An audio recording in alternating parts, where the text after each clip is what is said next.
ರಮೇಶ್ ಕತ್ತಿ ಕೋಟೆಗೆ ಕೈ ಹಾಕಿದ ಜಾರಕಿಹೊಳಿ ಬ್ರದರ್ಸ್. ರಾಜೇಂದ್ರ ಪಾಟೀಲ್ಗೆ ಡಿಸಿಸಿ ಬ್ಯಾಂಕ್ನ ನಿರ್ದೇಶಕ ಪಟ್ಟ.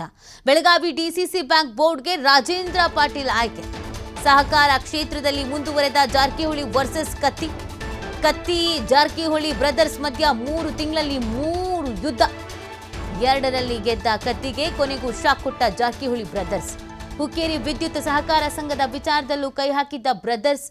ಈ ವೇಳೆ 15 ಅಭ್ಯರ್ಥಿಗಳಿಗೆ ಸೋಲಿನ ರುಚಿ ತೋರಿಸಿದ್ದ ಕತ್ತಿ.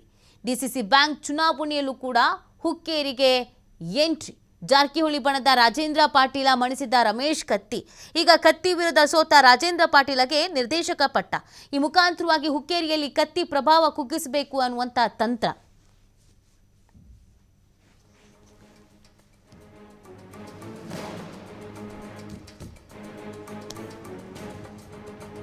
ನೋಡಿ, ಈ ಡಿಸಿಸಿ ಬ್ಯಾಂಕ್ ಚುನಾವಣೆ ಅಂತ ಅಂದ್ರೇನೆ ಒಂದಷ್ಟು ಬೆಳವಣಿಗೆಗಳಂತೂ ಖಂಡಿತವಾಗಿ ಆಗತ್ತೆ. ಬಟ್ ಏನು ಅಂತಂದರೆ ಅದು ರಾಜಕಾರಣದ ಮೇಲೂ ಕೂಡ ಎಫೆಕ್ಟ್ ಆಗುತ್ತೆ. ಇವರು ವೈಯಕ್ತಿಕವಾಗಿ ಪ್ರತಿಷ್ಠೆಯನ್ನು ಸಾಧಿಸ್ಕೊಳ್ಳೋದಕ್ಕೆ, ಅಲ್ಲೊಂದು ಹಿಡಿತ ಸಾಧಿಸೋದಕ್ಕೆ, ನಮ್ಮ ಪ್ರತಿಷ್ಠೆಯೇ ಇಲ್ಲಿ ಮೇಲು ಅಂತ ಸಾಧಿಸೋದಕ್ಕೆ ಒಂದಷ್ಟು ಪ್ಲ್ಯಾನ್ಗಳನ್ನು ಮಾಡ್ತಾರೆ. ಇದು ಇತ್ತೀಚೆಗಂತೂ ಕುಟುಂಬಗಳ ನಡುವೆ ಆಗ್ತಾ ಇತ್ತು.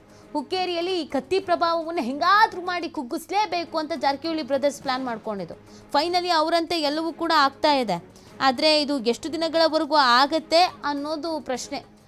ಹುಕ್ಕೇರಿಯಲ್ಲಿ ಕತ್ತಿ ಪ್ರಭಾವವನ್ನು ಕುಗ್ಗಿಸಬೇಕು ಅಂತ ಏನು ಪ್ಲಾನ್ ಮಾಡ್ಕೊಂಡಿದ್ದಾರೋ ಅದು ವರ್ಕೌಟ್ ಆಗ್ತಾ ಇದೆ. ಈ ಬಗ್ಗೆ ಮಾಹಿತಿ ನೀಡ್ತಾರೆ ನಮ್ಮ ಪ್ರತಿನಿಧಿ ಶ್ರೀಧರ್. ಡಿಸಿಸಿ ಬ್ಯಾಂಕ್ ಚುನಾವಣೆಯ ನಂತರ ಸಾಕಷ್ಟು ಬೆಳವಣಿಗೆಗಳಾಗ್ತಾ ಇದೆ. ಕತ್ತಿ ಪ್ರಭಾವವನ್ನು ಕುಗ್ಗಿಸೋದಕ್ಕೆ ಏನೆಲ್ಲ ತಂತ್ರಗಳಾಗ್ತಾ ಇದೆ, ಎಷ್ಟು ಮಟ್ಟಿಗೆ ಅದು ಕೈ ಹಿಡಿತಾ ಇದೆ? ಬೆಳಗಾವಿ ಡಿಸಿಸಿ ಬ್ಯಾಂಕ್ ನ ಜಿದ್ದಾಜಿದ್ದು ಮುಂದುವರೆದಿದೆ ಅಂತ ಹೇಳ್ಬೋದು. ಬೆಳಗಾವಿ ಡಿಸಿಸಿ ಬ್ಯಾಂಕ್ ನಲ್ಲಿ ಏನು ಜಾರಕಿಹೊಳಿ ಸೋದರು ತಮ್ಮದೇ ಆದಂತ ಹಿಡಿತ ಸಾಧಿಸಿದ್ರೆ, ಈಗ ಮತ್ತೆ ಕತ್ತಿ ಕೋಟೆಗೆ ಈಗ ಜಾರಕಿಹೊಳಿ ಸೋದರು ಕೈ ಹಾಕಿದ್ದಾರೆ ಅಂತ ಹೇಳ್ಬೋದು. ರಮೇಶ್ ಕತ್ತಿ ವಿರುದ್ಧ ಸೋತ ಏನು ಅಭ್ಯರ್ಥಿ ಆಗಿರ್ತಕ್ಕಂಥ ರಾಜೇಂದ್ರ ಪಾಟೀಲ್ಗೆ ಈಗ ಡಿಸಿಸಿ ಬ್ಯಾಂಕ್ ನಿರ್ದೇಶಕ ಪಟ್ಟವನ್ನು ಕೊಟ್ಟಿದ್ದಾರೆ. ಸರ್ಕಾರದಿಂದ ಈ ಒಂದು ನಿರ್ದೇಶಕ ಸ್ಥಾನ ಅವರಿಗೆ ಸಿಕ್ಕಿರ್ತಕ್ಕಂಥದ್ದು. ಏನು ಹುಕ್ಕೇರಿ ಮೂಲದ ರಾಜೇಂದ್ರ ಪಾಟೀಲ್ಗೆ ಡಿಸಿಸಿ ಬ್ಯಾಂಕ್ ನ ಪಟ್ಟ ಕಟ್ಟುವ ಮೂಲಕ ಏನು ಹುಕ್ಕೇರಿ ಮತಕ್ಷೇತ್ರದಲ್ಲಿ ತಮ್ಮ ಏನು ಹಿಡಿತವನ್ನು ಸಾಧಿಸುವಂತ ಏನು ಪ್ರಯತ್ನ ಮುಂದುವರಿಸಿದ್ದಾರೆ ಅಂತ ಹೇಳ್ಬೋದು. ಈ ಮೂಲಕ ಏನು ಸಹಕಾರಿ ರಂಗದಲ್ಲಿ ಜಾರಕಿಹೊಳಿ ವರ್ಸಸ್ ಕತ್ತಿ ಮಧ್ಯೆ ಹಗ್ಗ ಜಗಾಟ ಮುಂದುವರೆದಿದೆ. ಯಾಕಂದ್ರೆ ಕತ್ತಿ ಮತ್ತು ಜಾರಕಿಹೊಳಿ ಬ್ರದರ್ಸ್ ಮಧ್ಯೆ ಈ ಮಧ್ಯೆ ಏನಂದ್ರೆ 3 ತಿಂಗಳಲ್ಲಿ ಕಳೆದ 3 ಯುದ್ಧಗಳು ನಡೆದಾವ ಅಂತ ಹೇಳ್ಬೋದು.